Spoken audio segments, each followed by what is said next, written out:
All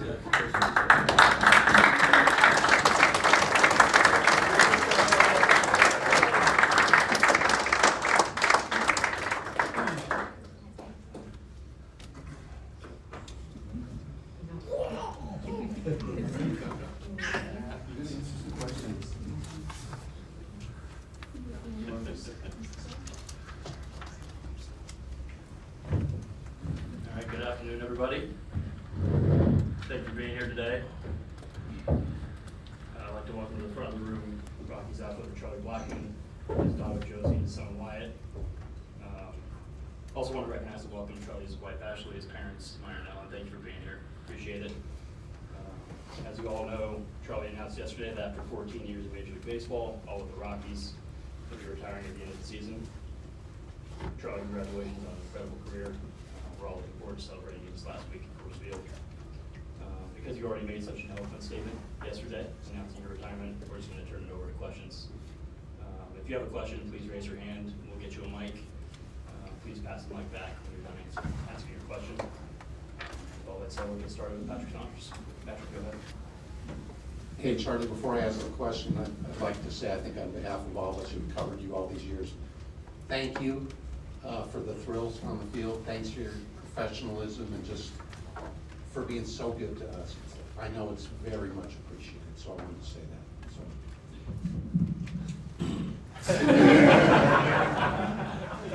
Thanks, Patrick. That was for the guys. My question before you start out of the gate, I saw your post yesterday on Instagram and et cetera. How difficult a decision was this for you to decide to retire? Because you obviously you can still play the game. Very difficult, and I think I don't really grasp the gravity of it just yet. You know, I think this last week will reveal a lot about how I feel about stepping away from the game. It's really, and for most of these guys in the room, to this point, it's pretty much all I've known. It's all I've known. I feel like I've never really worked a day in my life, but I do work really hard at the same time. So it's going to be very different on the other side. I know that. But at the same time, I think it's the right decision. I think the game is being played at such a high level. It really demands a certain amount of time, physical ability, health, strength. I think there's just a point at which I don't think I'm going to be able to continue to play, right? Like that's the fact of life. It's going to happen. So I think I'm making the right decision, and that makes things a little bit easier in the sense that I don't have to wonder if this is right or wrong, but at the same time, it's definitely going to be difficult, stepping away. Thomas? Yeah, Charlie, I echo what Patrick said, and just the baseball talks have been, I cherish those, man. But my question for you, you've put so much dedication into this game, so many hours. Are you looking for something that you can put that amount of effort into, or is it time to sit back, relax, breathe through the nose, enjoy life? I don't think I'm looking for a 9-to-5, Thomas. Probably going to take some time and get away from the grind. I think I am looking forward to having free time, spending more time with my family, doing some dad stuff. But at the same time, I don't think you could just take someone who's playing at this level, who's reached the highest level in any profession, and then just turn the competitive spigot off. I don't think it works like that. I think it's kind of your gift and your curse. So I do wonder what I'll choose to apply myself to next. I have this, I don't know if it's a problem, but I don't like to dabble in anything. I like to be very, very good at it. And that's so far, it's been baseball, or it's been, you know, there's a few hobbies where I've tried to make it way harder than it should, you know, like fishing and stuff like that. And, so I do think I'll probably, you know, do something else that I choose to do that's recreational, but then probably turn it into something where I try too hard. Just to follow up, obviously you were in that Rockies head, you've done it for so long. How much is the next chapter or the rest of the chapters, how much will that involve the Colorado Rockies? I definitely plan to be involved. I've already had some conversations with some very important people in the room here that are going to allow me to continue to be a part of the group and hopefully contribute just in a different fashion. I don't think I'll put the uniform on and be part of the staff, right? Like a permanent fixture, but I do want to come to spring training. I want to come to Coors Field. I want to be around the guys. I want to talk to some hitters. You know, be in the cage occasionally.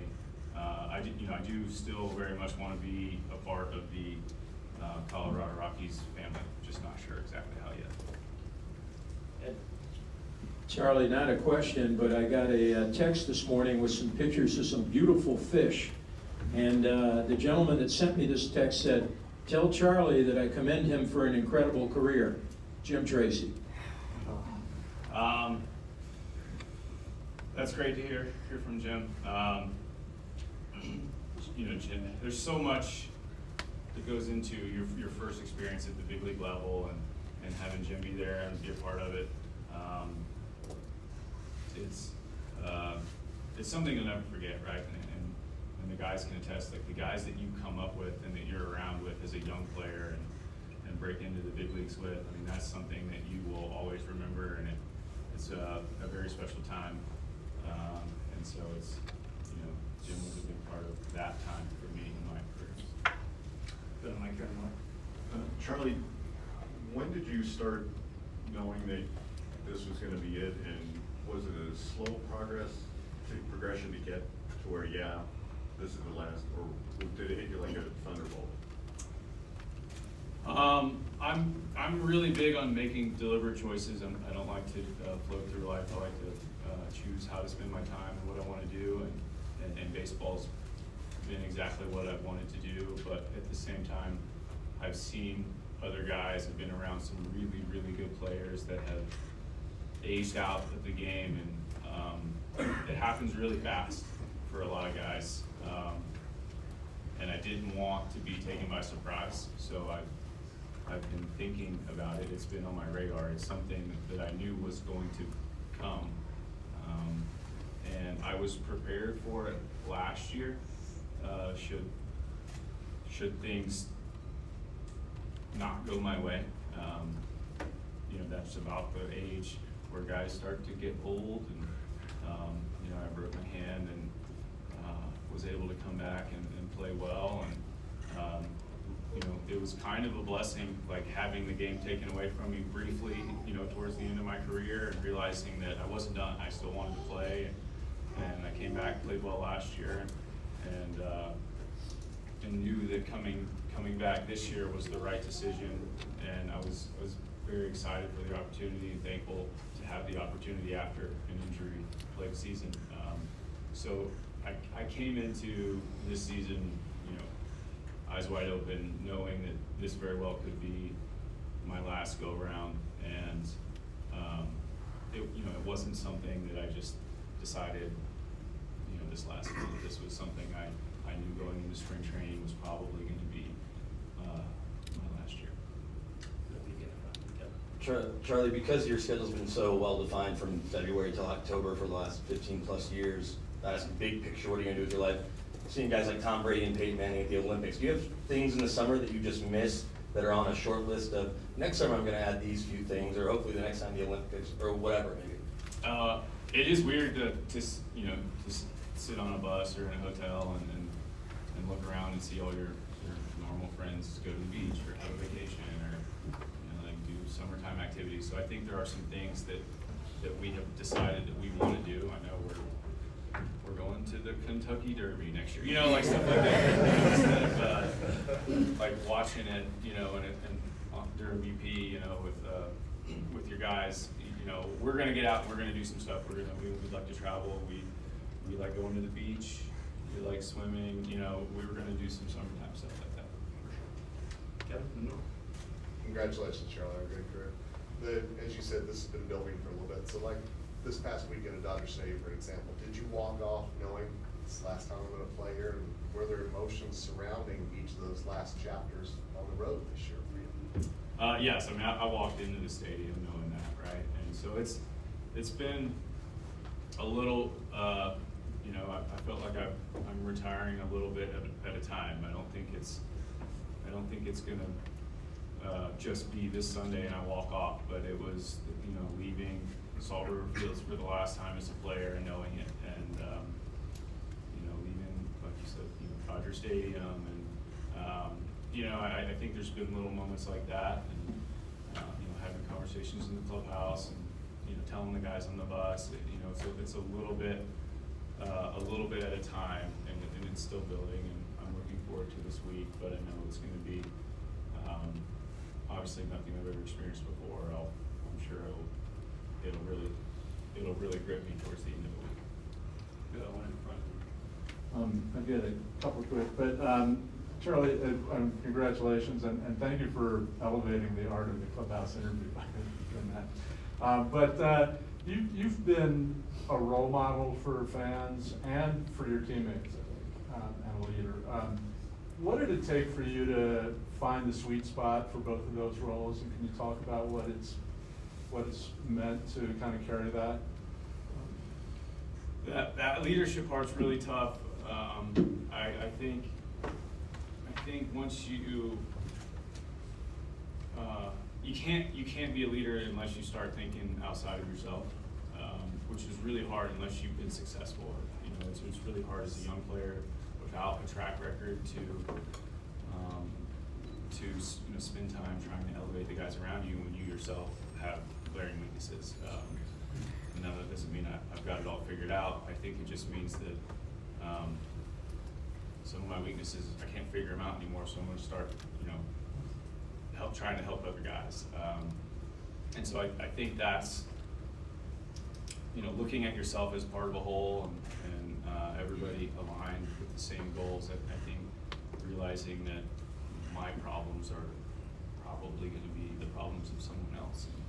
And I've had lots and lots of failures and struggles in my career, and trying to recognize that in someone else's life or career or swing or whatever it is, and then maybe help them get over it quicker than I did, is kind of my chosen leadership method. But yeah, ultimately, you probably want to think about other people and try to do the right thing. Those are two pretty good guidelines. And you mentioned you know, wanting to stay involved with the Rockies. Can you talk a little bit about just spending 14 years in Colorado and living part of the year here, and what that's meant, and do you want to continue spending time in Colorado? Is that something you anticipate? I do. I think we'll try our hardest to maintain a presence here in Colorado. And you know, last night after I made my announcement, we did the most Colorado thing we could think of, and went to Red Rocks and watched some music. And you know, it's just such an incredible state. I've been able to see so much that it has to offer. There's nothing more American than the Colorado Rockies. So it's a great state. It's a great place to be, and you know, I really enjoy fishing in the outdoors, and there's no better place than Colorado. Hey, Charlie, kind of building off of that last question, you've been part of this club and everything through a couple of rebuilds. Why stay in Colorado, and was there a point in the second half of your career where you thought, maybe I should ask to be sent to a contender? So baseball's super hard. Careers are fragile, bodies are fragile. There's a lot that goes into playing the game, and I think a big part of it is being in a good situation where you want to be, and in a situation where they want you to be there also. And I gotta give the Colorado Rockies a lot of credit, that I am very thankful for that being a two-sided street, right? The Rockies wanted me to be here just as much as I wanted to be here also. So it was really an easy decision. This is where I want to play. This is all I've known. I think to go somewhere else and hope for the best. I didn't see the benefit in leaving. And ultimately, I'd like to see this franchise be successful and play well and win. And it would mean a lot more to me, and it means a lot more to me to have been successful here and to have made it to the playoffs and to have guys that I've seen grow up in this clubhouse be successful. I mean, ultimately, that is so much more rewarding for me than to, like bounce around. Not to discredit anybody else who's chosen to leave, but like this is one of the few choices you get in the game is where you want to play, and I made that choice to stay here in Colorado. Okay. Charlie, for those of us who have had the privilege of covering you for your entire career, I know a number of us have been asked, well, what would best describe Charle Blackmon? And my response was consistency. And in a game that demands that, if that's your legacy, what would that mean to you? I mean, I would be very proud to be considered consistent. I think I was thinking about yesterday how to, word my communication that I wasn't going to play ball anymore, and consistency came up a lot. The game is just so hard that really your only fallback is your consistency, your day-to-day, your foundation. That's really the only thing that I can control outside of then choosing how to deal with results, right? So I've certainly had lots of experience dealing with negative results or positive results, and so I'm constantly trying to get better. But if you want good results, you probably need to have a consistent input, and it needs to be a really high level input. And I've never really considered myself a good enough player to be successful if I wasn't doing things the right way. And so the only way that I could mentally free myself to play the game and not worry about negative consequences was to do everything that I could ahead of time to make sure I was in a position to succeed. That's take care of my body, scout, make sure my swing's in a good place, work on my mental game, and once I've taken care of everything that I can take care of, well then at that point we're playing the game. I don't have to worry. I don't step onto the field like hoping bad things don't happen. I was able to know that good or bad, I'm proud of the product. And then if you can do that, one day, you'll probably be a better baseball player than you were the day before. And if you can just stack that on top, week by week, I think eventually you might be a consistent player. Sean in the back. Charlie, how do you explain the love affair that this fan base in this town and this stadium has had for you? And how do you kind of reciprocate that, process that in this moment, and how you say goodbye to them and to the only fan base you ever know? This is really such a great place to play, and I feel like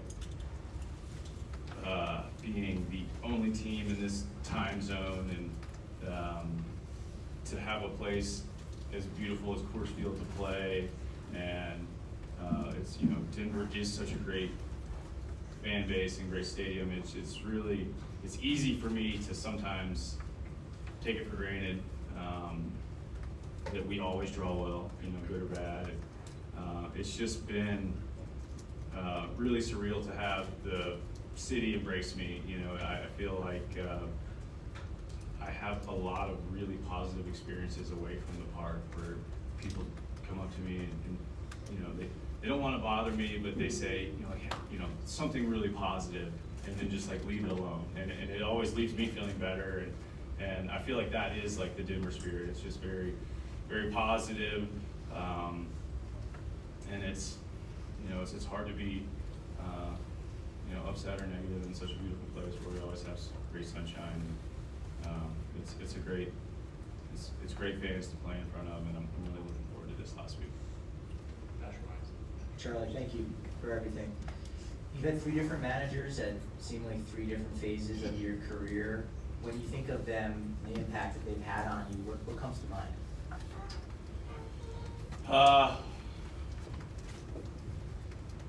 Wow, that's a pretty good question. So Jim would be, Tracy was my first manager. I'm just trying to figure out like my place in the world. I'm trying to get comfortable. That was obviously one of the harder stages of my career. And then it was really awesome to play for Walt because he was such a good competitor.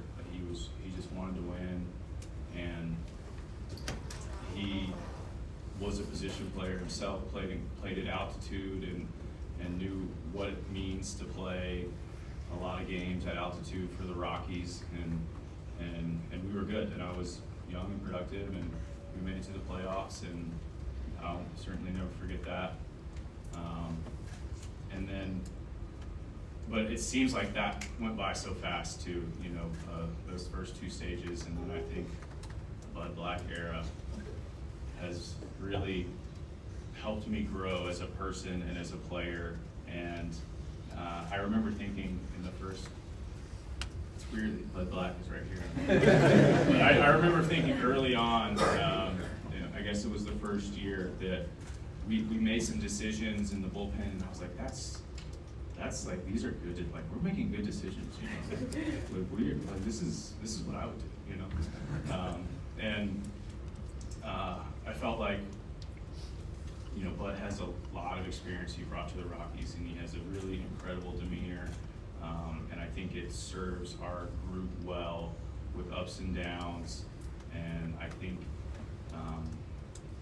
it helps us play the game without worrying, without holding back. I think it lets guys like bloom as players. I think it's a really good dynamic. I think it's been really helpful for me, and it's been a situation where I can be who I want to be and who I think I am as a player. I think also I think you need to include Mike Redmond in that conversation. Mike Redmond is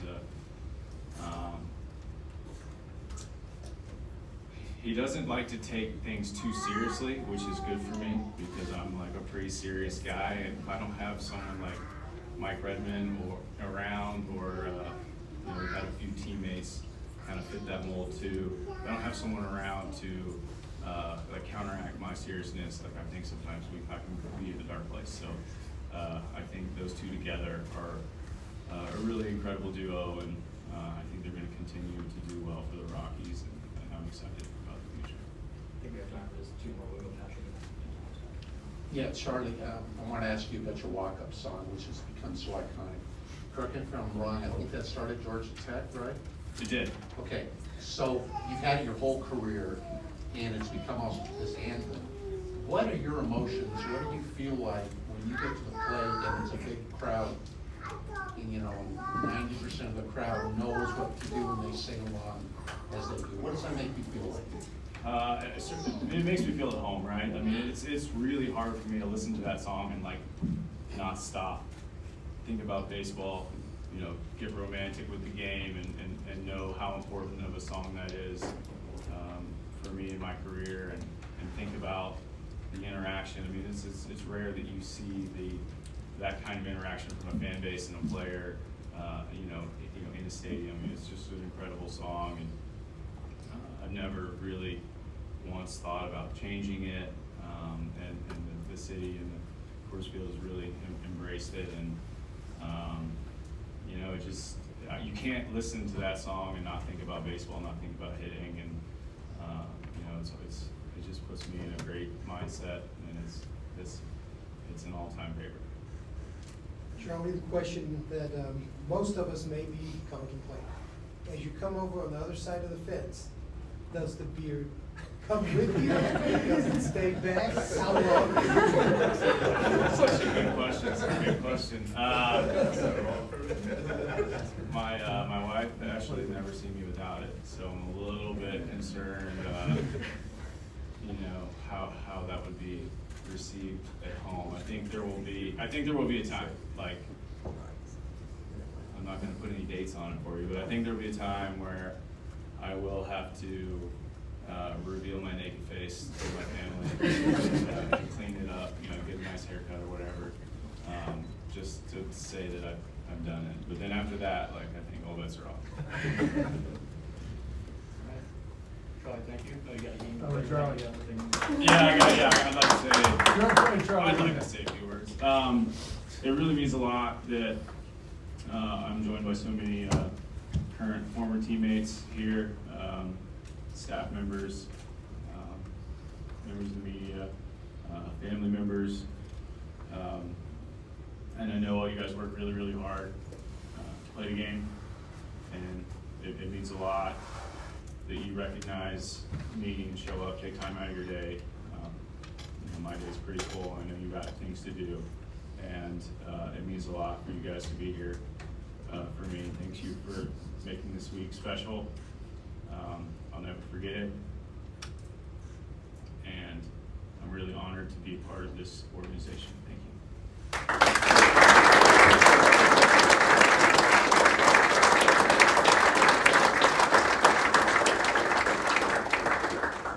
Thank you, everybody. Thank you, Charlie. See you on the field.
Just out of the, like, really nice about it.